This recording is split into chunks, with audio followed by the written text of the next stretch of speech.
रायपुर में मुख्यमंत्री विष्णुदेव साय ने की प्रेस वार्ता। जीएसटी को लेकर मुख्यमंत्री ने दी जानकारी। वित्त मंत्री ओपी चौधरी और सांसद संतोष पांडे रहे मौके पर मौजूद। रायपुर में कुशाभाऊ ठाकरे परिसर में प्रेस वार्ता आयोजित। मुख्यमंत्री विष्णुदेव साय ने किया संबोधित। जीएसटी को लेकर मुख्यमंत्री ने दी जानकारी। कोंडागांव जिला अस्पताल ने रचा इतिहास। आर्थिक तंगी झेल रही महिला को मिला नया जीवन। पद्धति से सफल किडनी ऑपरेशन। कोंडागांव में यातायात नियमों को लेकर जागरूकता अभियान। साइबर अपराध के संबंध में दी गई विस्तृत जानकारी। कार्यक्रम में ग्रामीणों ने बढ़ चढ़कर लिया भाग।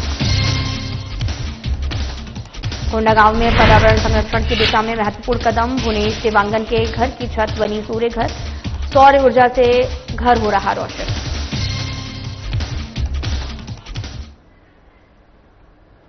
नमस्कार, मैं हूं आपके साथ अंकिता पाल। बुलेटिन की शुरुआत करते हैं। छत्तीसगढ़ के मुख्यमंत्री विष्णुदेव साय ने कुशाभाऊ ठाकरे परिसर में प्रेस वार्ता का आयोजन किया।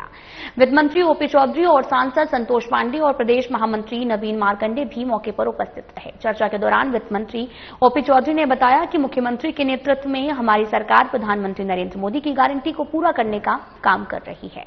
प्रधानमंत्री आवास, महतारी वंदन योजना, किसानों के लिए सही समर्थन मूल्य देना, इन सभी को हमने पूरा किया है। इसके अलावा मेडिकल कॉलेज, पुल, सड़क और लगातार छत्तीसगढ़ में मुख्यमंत्री निवेश लेकर आ रहे हैं। बस्तर में हुए इन्वेस्टर कनेक्ट में भी छत्तीसगढ़ में कई निवेश आया है। इन सबको मुख्यमंत्री विष्णुदेव साय एक विजन डॉक्यूमेंट बनाकर आगे बढ़ रहे हैं।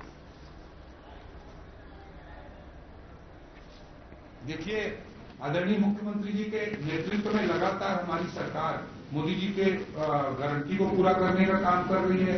महतारी वंदन हो, प्रधानमंत्री आवास हो, धान की 3100 कीमत देना हो, 21 क्विंटल देना हो, सबको आदरणीय मुख्यमंत्री जी के नेतृत्व में हम पूरी तरह से पूरा कर रहे हैं। उसके अलावा पूंजीगत व्यय हो, सड़क हो, पुल हो, मेडिकल कॉलेज हो, सभी तरह के कामों को आगे बढ़ा रहे हैं। निवेश लगातार मुख्यमंत्री जी ला रहे हैं। कल बस्तर में आदरणीय मुख्यमंत्री जी इन्वेस्टर्स कनेक्ट किए हैं। इन सब दिशा में प्रदेश को एक विजन डॉक्यूमेंट बनाकर आदरणीय मुख्यमंत्री जी आगे बढ़ाने का काम कर रहे हैं। उसी दिशा में इन सब फंड का प्रयोग हुआ। Thank you so much. Chhattisgarh के बीजेपी सांसद संतोष पांडे ने रायपुर स्थित बीजेपी कार्यालय एकात्म परिसर में प्रेस वार्ता का आयोजन किया। उन्होंने कई विषयों पर चर्चा की। चर्चा के दौरान बस्तर इन्वेस्टर मीट पर कांग्रेस के आरोपों का खंडन किया। उन्होंने कहा कि बस्तर में उद्योग को कांग्रेस ने भगाया है। लोहड़ीगुंडा में टाटा से कांग्रेस ने जमीन वापस ली है। उन्होंने कहा कि उद्योग मंत्री उद्योग लगाए रहते तो जेल नहीं जाते। उद्योग मंत्री का दिमाग शराब में कमीशन का था। कांग्रेसी खोखले वादे कर आज धूल चाट रही है। साय सरकार में आज बस्तर में उद्योग आ रहे हैं। बस्तर तेज गति से विकास कर रहा ये है। और हम सब जानते हैं जो हमारा अभी जो इन्वेस्टर मीट हुआ है ये बहुत ही फ्रूटफुल रहा है। और कनेक्ट बस्तर ये माइलस्टोन है हमारे छत्तीसगढ़ के लिए। जिस बस्तर में उद्योग मंत्री रहे हो, वर्तमान के अध्यक्ष उद्योग मंत्री यानी लखमा, वर्तमान के अध्यक्ष यानी दीपक बैज, उनकी शासन रही किंतु बस्तर की ओर उनका कभी ध्यान नहीं दिया। अब अमन चैन बस्तर में आने लगी है।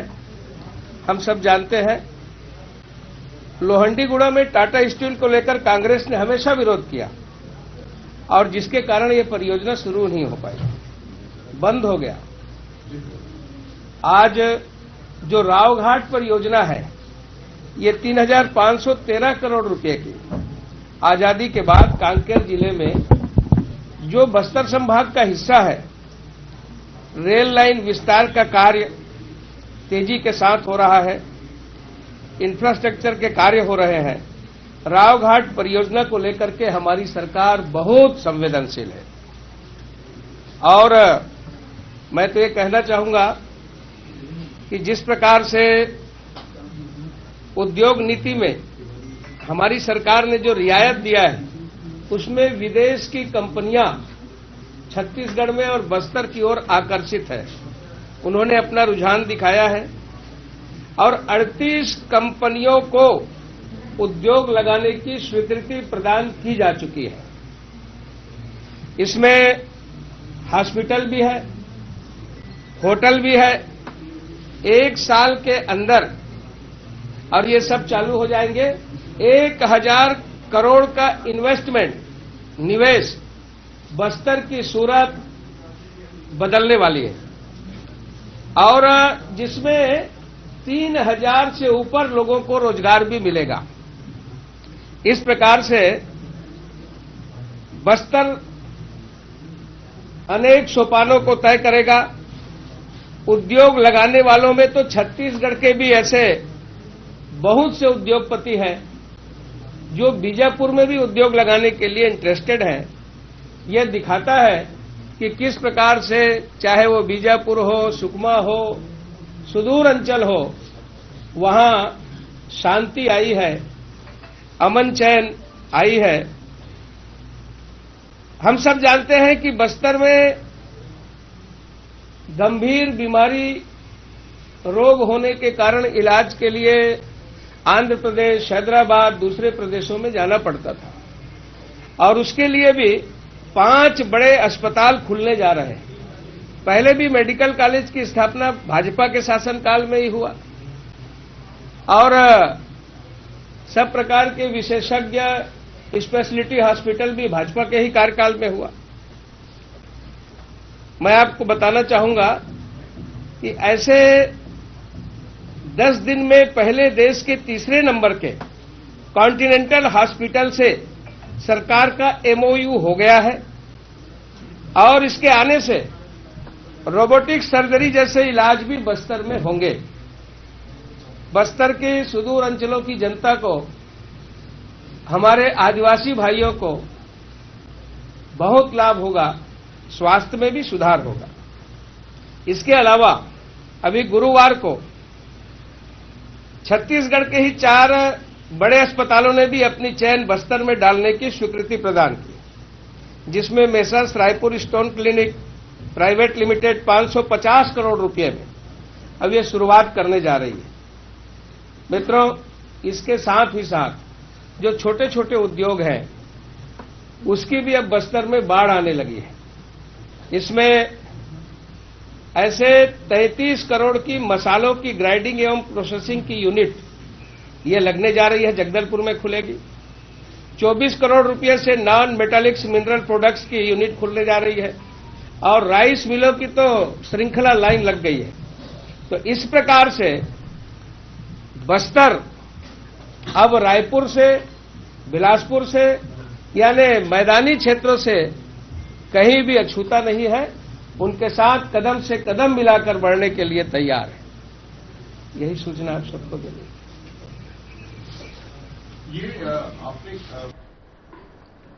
तो वहीं छत्तीसगढ़ के दंतेवाड़ा गुरुवार दिन 11 अगस्त को नक्सलियों ने आईडी ब्लास्ट किया था। आईडी ब्लास्ट से इंस्पेक्टर दीवान सिंह गुर्जर, कांस्टेबल आलम मुनीर गंभीर रूप से घायल हुए। बेहतर इलाज के लिए दोनों घायल जवान को रायपुर के नारायणा अस्पताल ले जाया गया, जहां घायल जवान आलम मुनीर से गृह मंत्री विजय शर्मा ने मुलाकात की। उन्होंने पत्रकारों से चर्चा के दौरान बताया कि जवान के एक पैर में चोट आई है, फिलहाल वे खतरे से बाहर हैं। उन्होंने नक्सल ऑपरेशन को लेकर कहा कि लगातार नक्सलियों पर कार्रवाई हो रही है और आज भी सीसी मेंबर सुजाता सिंह, जिस पर 1 करोड़ का इनाम था, उसने सरेंडर किया है और अब तक लगभग 4000 नक्सली कम हो गए हैं।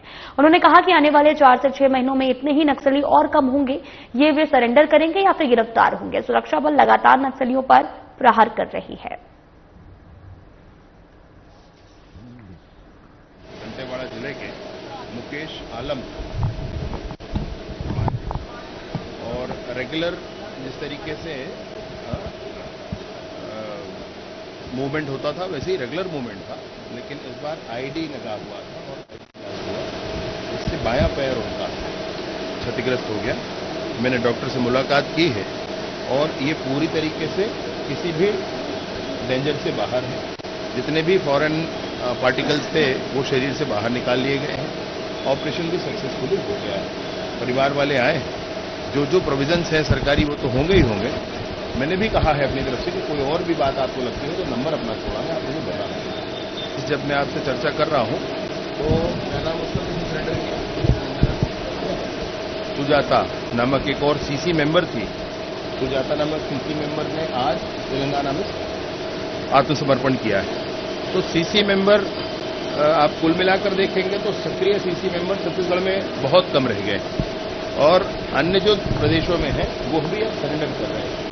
सीसी मेंबर ही इनका वो ग्रुप है जो लोगों को भड़का करके, बहला फुसला करके और इस काम को आगे बढ़ाते हैं, इस विषय को आगे बढ़ाते हैं। ये सीसी मेंबर समाप्त होंगे और दूसरे भी लोग वो समझ रहे हैं कि हमको मुख्य धारा से जुड़कर चलना है, क्योंकि अब जनता ये चाहती है, बस्तर की जनता ये चाहती है कि ये सब समाप्त होना चाहिए। प्रदेश की जनता चाहती है। बस्तर में लगभग 1300 लोगों ने अभी तक नई सरकार बनने के बाद पुनर्वास किया है। लगभग 1250 लोगों ने को गिरफ्तार किया गया है और 450 से अधिक न्यूट्रलाइज हुए हैं। कुल मिलाकर आप देखेंगे तो 4000 की जो संख्या इनकी थी नक्सलियों की, वो कम हुई है। घायल जवान आलम मुनीर से गृहमंत्री विजय शर्मा ने मुलाकात की।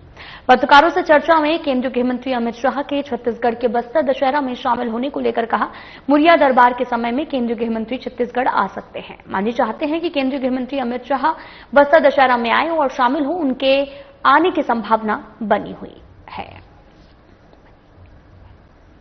दशहरा में जिस दिन मुरिया दरबार होता है उस दिन माननीय केंद्रीय गृह मंत्री जी आए। अभी मैंने पिछली बार बस्तर प्रवास में मैं मुख्यमंत्री जी के साथ गया था और उसमें ये सी चर्चा हुई और उसमें मुरिया समाज, मुरिया जितने हैं इसमें मांझी जितने हैं, वो लोग सोचते हैं, चाहते हैं कि एक बार मुरिया दरबार में गृह मंत्री जी आएं, तो वो शायद अपनी परंपरा के आधार पर जाकर निमंत्रण आदि करेंगे।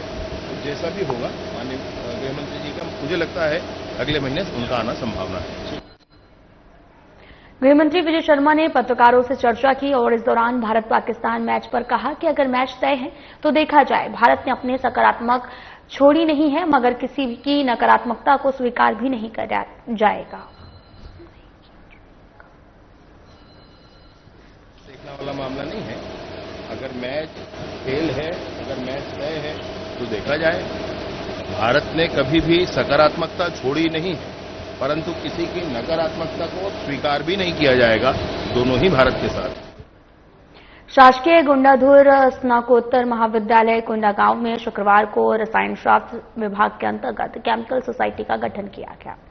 विभागाध्यक्ष डॉक्टर अलका शुक्ला और साथ ही अतिथि व्याख्याता अनीता नीलाम की उपस्थिति में एमएससी रसायन तृतीय सेमेस्टर की श्वेता सिंह को अध्यक्ष, त्रिलोचन पटेल को उपाध्यक्ष, कांची साहू को सचिव, आदित्य सिंह कुशवाहा को सह सचिव और रोशनी मरकाम को कोषाध्यक्ष नियुक्त किया गया। डॉक्टर अलका शुक्ला ने बताया कि केमिकल सोसाइटियां साल भर कई गतिविधियां आयोजित करेंगी, जिसमें ओजोन दिवस, राष्ट्रीय विज्ञान दिवस, साप्ताहिक power point presentation, high school के छात्रों को रसायन के व्यवहारिक ज्ञान देना शामिल है। नसीर अहमद ने जिला मृदा एवं जल परीक्षण प्रयोगशालाओं के भ्रमण समेत अन्य कार्यक्रमों की रूपरेखा प्रस्तुत की है। कार्यक्रम का संचालन मानसी ठाकुर ने किया है और आभार प्रदर्शन नीता नेताम ने किया है।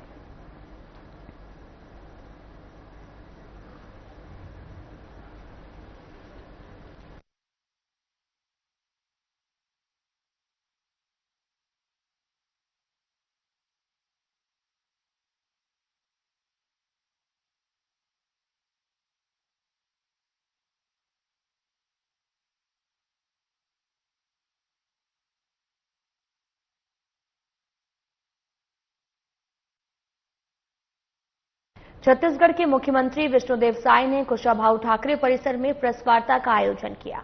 प्रेस वार्ता में वित्त मंत्री ओपी चौधरी और सांसद संतोष पांडे और प्रदेश महामंत्री नवीन मार्कंडे भी मौके पर उपस्थित रहे। प्रेस वार्ता को संबोधित करते हुए बताया, 2017 से पहले देश में 17 तरह के टैक्स, 13 उपकरों की जटिलता थी, जिससे व्यापार और उद्योग में बड़ी कठिनाई होती थी। प्रधानमंत्री नरेंद्र मोदी के ऐतिहासिक निर्णय से अब पूरे देश में एक समान टैक्स व्यवस्था लागू है। इससे व्यापार आसान हुआ है, किसानों सहित हर वर्ग को लाभ मिला है।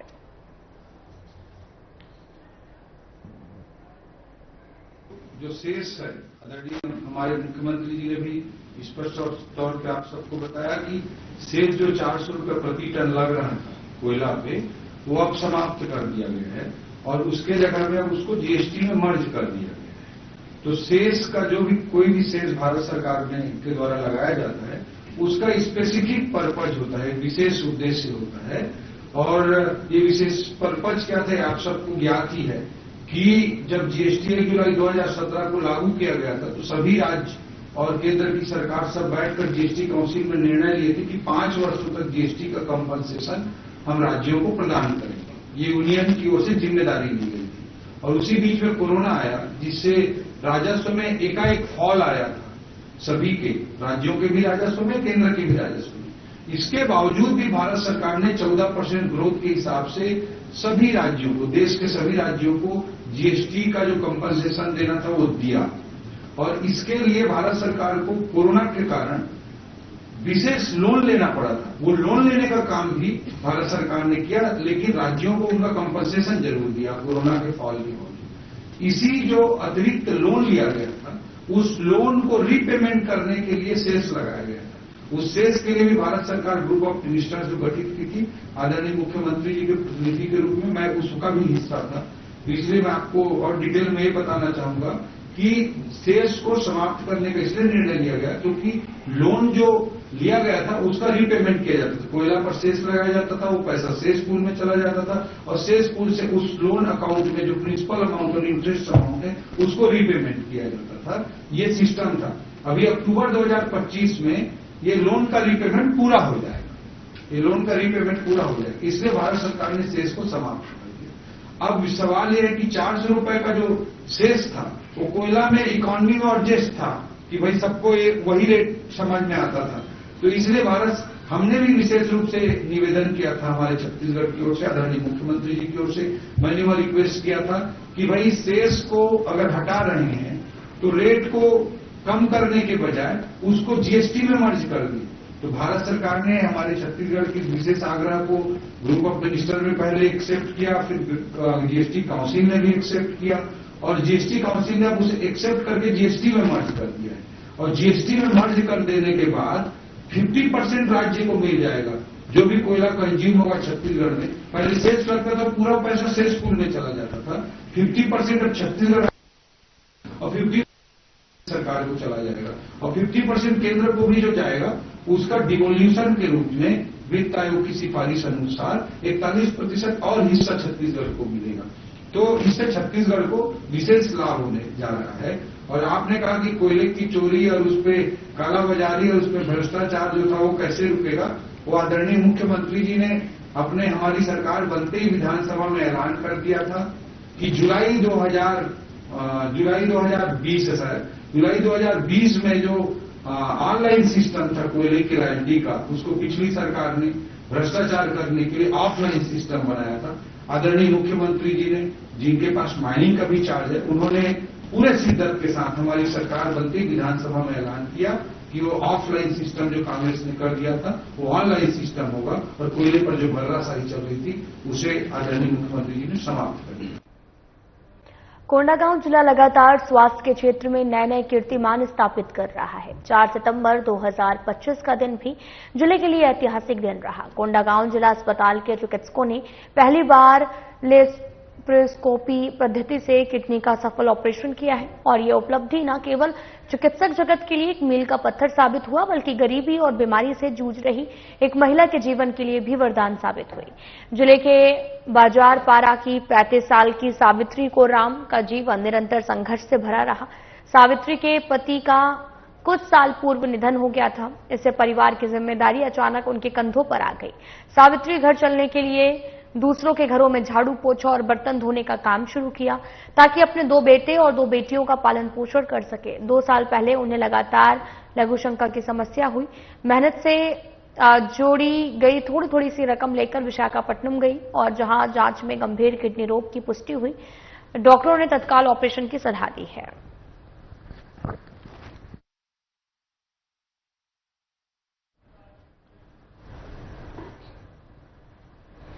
पुलिस अधीक्षक जिला कोंडागांव वाई अक्षय कुमार के निर्देशन में पुलिस ने साइबर अपराध, महिला अपराध, यातायात नियम, नशा मुक्ति, नवीन आपराधिक कानून के बारे में लोगों को जागरूक करने के लिए जागरूकता अभियान चलाया जा रहा।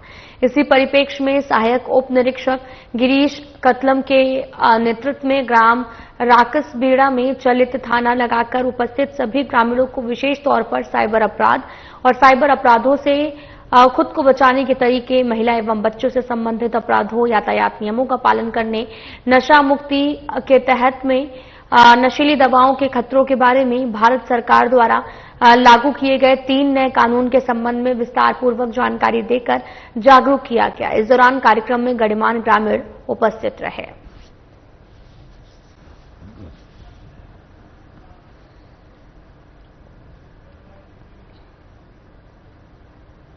कोंडागांव केंद्र सरकार की महत्वाकांक्षी प्रधानमंत्री सूर्य घर मुफ्त बिजली योजना शहर के साथ साथ ग्रामीण क्षेत्रों में लोगों की जिंदगी रोशन कर पा रही है। ये योजना परंपरागत ऊर्जा खपत को कम करने के साथ हरित ऊर्जा के उपयोग को बढ़ावा देने, पर्यावरण संरक्षण की दिशा में महत्वपूर्ण कदम साबित हो रहा। कोंडागांव जिले के ग्रामीण अंचल के गांव श्यामपुर के रहने वाले भुवनेश देवांगन अब ऊर्जा के क्षेत्र में आत्मनिर्भर बन गए हैं।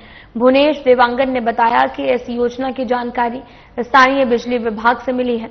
योजना के बारे में विस्तार से समझने के बाद उन्होंने अपने घर की छत पर 5 किलोवाट क्षमता का सोलर रूफटॉप पैनल लगाया। सोलर प्लांट लगाने के 15 दिन बाद ही उन्हें केंद्र शासन द्वारा प्रदान की जाने वाली 78,000 की सब्सिडी प्राप्त हुई। 5 किलोवाट की सोलर पैनल से लेकर केवल घर की बिजली खपत की आवश्यकता पूरी हो रही, बल्कि अतिरिक्त बिजली का उत्पादन हो रहा है।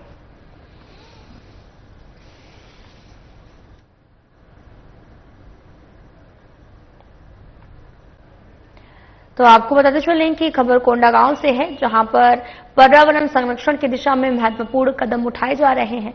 भुवनेश देवांगन के घर पर जो छत है उस पर सूर्य घर लगाया गया है, जिससे सौर ऊर्जा से घर भी रोशन हो रहा। तो तस्वीरें आपको दिखा रहे हैं जो कि कोंडागांव से है। मेरे यहाँ पीएम सूर्य घर योजना वाला जो 5 केवी का सोलर प्लेट लगा है, पहले बिजली बिल मेरा 3 से 3,500 आता था। अभी मेरा फ्री हो गया है, मतलब बिजली बिल नहीं आ रहा है। स्वामी विवेकानंद कन्याकुमारी केंद्र शाखा रायपुर के सौजन्य से दुर्गा कॉलेज के सभागार में संगोष्ठी का आयोजन हुआ है, जिसमें बतौर मुख्य अतिथि राज्यपाल रमेन टेका उपस्थित रहे। और इस अवसर पर राज्यपाल ने अपने उद्बोधन में कहा कि स्वामी विवेकानंद ने जो दीपक 1883 में प्रज्वलित किया था, उसकी लौ आज भी जगमगा रही है। हम उस लौ को भाईचारे, सेवा, सकारात्मक सोच से अपने जीवन में जलाए रखें। संगोष्ठी की अध्यक्षता दुर्गा महाविद्यालय के प्राचार्य डॉक्टर प्रतिभा मुखर्जी साहूकार ने की। मुख्य प्रवक्ता के रूप में जैव विविधता बोर्ड के अध्यक्ष सेवानिवृत्त मुख्य वन संरक्षक राकेश चतुर्वेदी विवेकानंद के जीवन, कार्यों और उनके आदर्शों पर प्रकाश डाला है। इस अवसर पर विवेकानंद केंद्र के पदाधिकारी, कार्यकर्ता, गणमान्य नागरिक, महिलाएं सहित युवा उपस्थित रहे।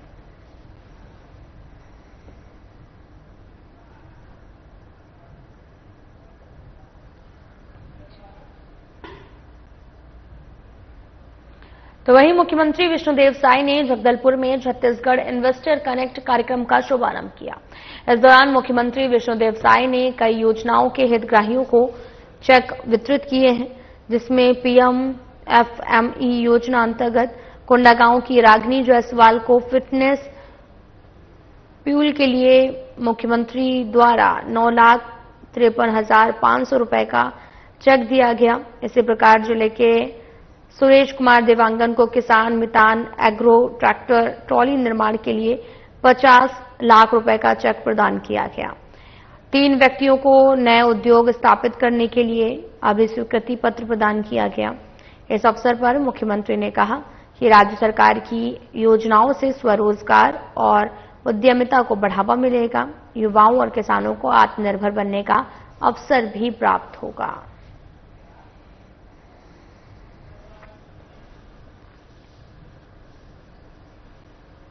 मुख्यमंत्री विष्णुदेव साय ने नवा रायपुर में आयोजित 97वीं national conference forum of regulators को संबोधित करते हुए कहा कि छत्तीसगढ़ विद्युत उत्पादन के मामले में देश के अग्रणी राज्यों में से एक है। प्रधानमंत्री सूर्य घर मुफ्त बिजली योजना के तहत मार्च 2027 तक प्रदेश के 1,30,000 घरों की छतों पर सौर पैनल लगाने का लक्ष्य रखा गया, लेकिन हमारा प्रयास इससे भी आगे बढ़कर इसे 5 लाख छतों तक पहुंचाने का है। इस योजना के अंतर्गत उपभोक्ताओं को बड़ी सब्सिडी दी जा रही है। 1 किलोवाट से 3 किलोवाट तक क्षमता तक के सोलर संयंत्र लगाने पर 30,000 से लेकर 78,000 रुपए तक की केंद्रीय सहायता सीधे बैंक खाते में दी जा रही है। इसके साथ ही छत्तीसगढ़ सरकार भी अतिरिक्त सब्सिडी दे रही है। उपभोक्ताओं को कुल लागत का 75% तक सब्सिडी मिल रही। मुख्यमंत्री ने देश के कई राज्यों से आए विद्युत नियामक आयोगों के अध्यक्षगण पदाधिकारियों और विशेषज्ञों के प्रति आभार व्यक्त किया है और देश के ऊर्जा क्षेत्र की प्रगति के लिए गहन विचार विमर्श हुआ। इसका उपभोक्ता सहित हम सभी की दूरगामी लाभ भी मिलेगा।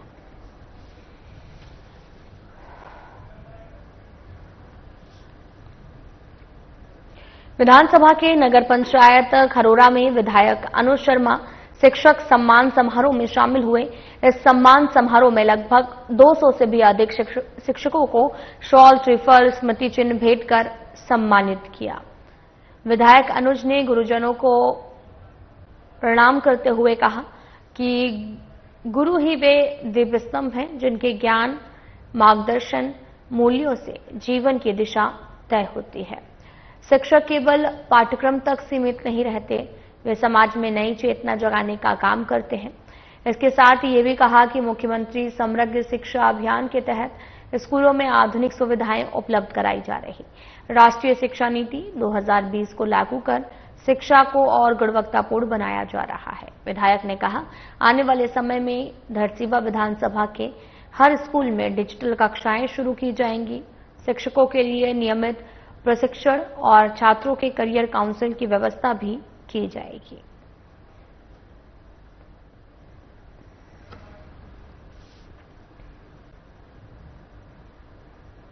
छत्तीसगढ़ रजत महोत्सव के उपलक्ष्य में लाइवलीहुड कॉलेज आड़ावाल जगदलपुर में रोजगार मेले का आयोजन किया गया है।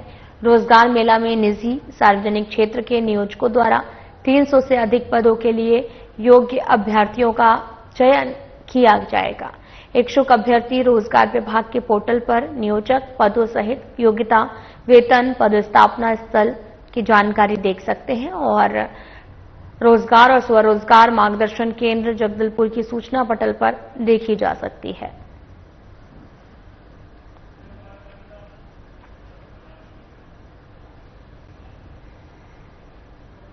फिलहाल बुलेटिन में इतना ही। नमस्कार।